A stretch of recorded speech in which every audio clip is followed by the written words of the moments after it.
Hey, how y'all doing out there? Once again, it's your boy, Baptist Minister. As always, a little background for you guys out there. I call myself Baptist Minister because I'm the father of three lovely boys, married 9 years to one wife. At the end of the day, this is the only place I can find myself to come and just be able to relax and get away from it all. I'm a community organizer and, I'm a minister. And so, my life's pretty hectic with other people's problems. And, I come to the bathroom to reflect on my day. And I started sharing my experiences with you guys. I'm a very traditionalist, and I like to read the King James Bible. But in my bathroom, however, I only keep one Bible in my bathroom, and the name of this Bible is simply The Book. And what it is a limited edition of the New Living Translation of the Bible. So tonight I want to come to you guys from Matthew, the 8th chapter, and the first verse. And it says, large crowds followed Jesus as he came down a mountainside. Suddenly a man with leprosy approached Jesus.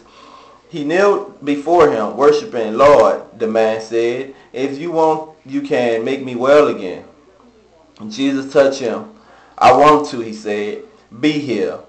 And instantly the leprosy disappeared. Then Jesus said to him, go over to the priest and let him examine you. Don't talk to anyone along the way. Take along the offering required in the law of Moses for those who have been healed of leprosy, so everyone will have proof of your healing. So everyone will have proof of your healing. Now, the main thing I want to share today is that I had a pretty rough day, and oftentimes my struggle as being a youth pastor also in the church is that bridging a divide between the grown people and the young people. Young people view older people as a bunch of hypocrites going to church. Young adults, they're like, well, I'm young, I have, my whole life ahead of me, and yeah, my grandma or my mom and dad saying God is real, but they going through problems and they going through struggles, so how could God be that real? Or on the other hand, they're saying, well, moms and, grandmoms and pops not really doing what the preacher said you're supposed to do to be saved or unsaved.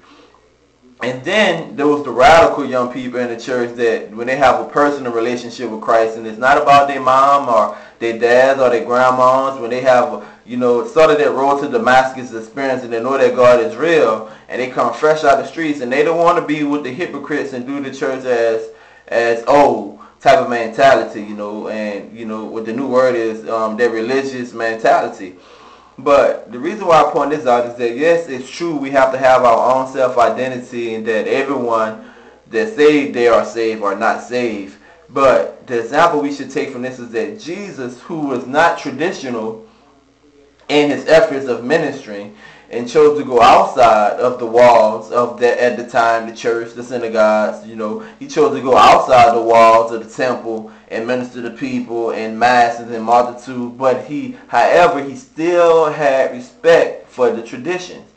Not that he believed that a tradition would bring about salvation, because he healed the guy, and he told the guy to go do what's according to the Mosaic law, and we know that he came to fulfill the law.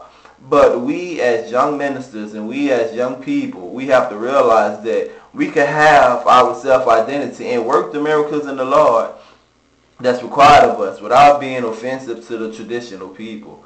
Because at the end of the day, Jesus didn't come to offend. He came to bring a choice. I just want you to think about that. Everyone that you disagree with, everyone you're having problems with, everyone that you're trying to save, at the end of the day, it's still their choice. It's your boy, Baptist Minister, signing out. Have a blessed one.